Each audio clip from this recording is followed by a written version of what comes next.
Bengal safe Murshidabad জেলায় ফার্নিচারের জগতে এক পরিচিত ও প্রতিষ্ঠিত নাম। বেঙ্গল সেফ ৫৭ বিবি সেন রোড, বহরমপুর, মুর্শিদাবাদ।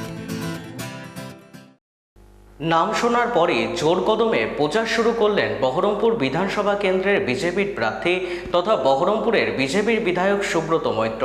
এদিন গোড়াবাজার মোহন মোড় এলাকার হনুমান মন্দিরে পুজো দিয়ে পায়ে হেঁটে প্রচার পর্ব শুরু করলেন তিনি।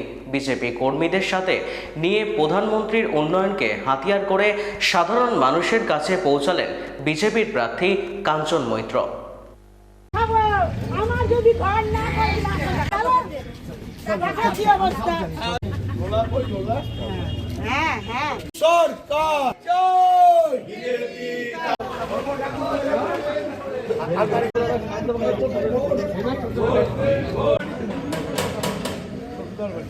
যেন ভাগ না হয় একদম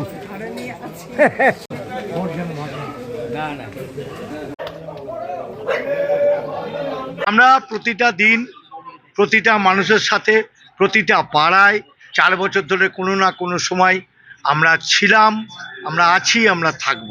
ভারতীয় জনতা পার্টির রাষ্ট্রীয় নেতা, রাজ্য নেতা আমাকে বহরমপুর বিধানসভার পদ্ম প্রতীক দিয়েছেন। আমি সকলের কাছে কৃতজ্ঞ এবং প্রত্যেককে আমার করজোড়ে প্রণাম।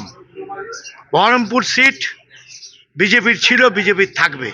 আমাদের কর্মকর্তা বা আমাদের কর্মী যারা আছেন তারা বুক চিতিয়ে লড়াই করছেন।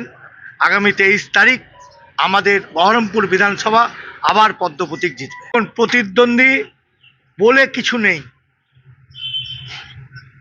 নরেন্দ্র মোদীজির সার্বিকভাবে সাধারণ মানুষের জন্য ধর্ম বর্ণ নির্বিশেষে যেভাবে কাজ করেছেন, আর এই রাজ্যে মমতা সরকারের পুলিশ থেকে আরম্ভ করে প্রাতিষ্ঠানিক দুর্নীতিতে ভরে গেছে।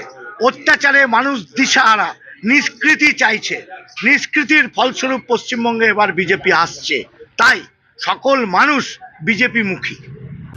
বেঙ্গল সেফ মুর্শিদাবাদ জেলায় ফার্নিচারের জগতে এক পরিচিত ও প্রতিষ্ঠিত নাম।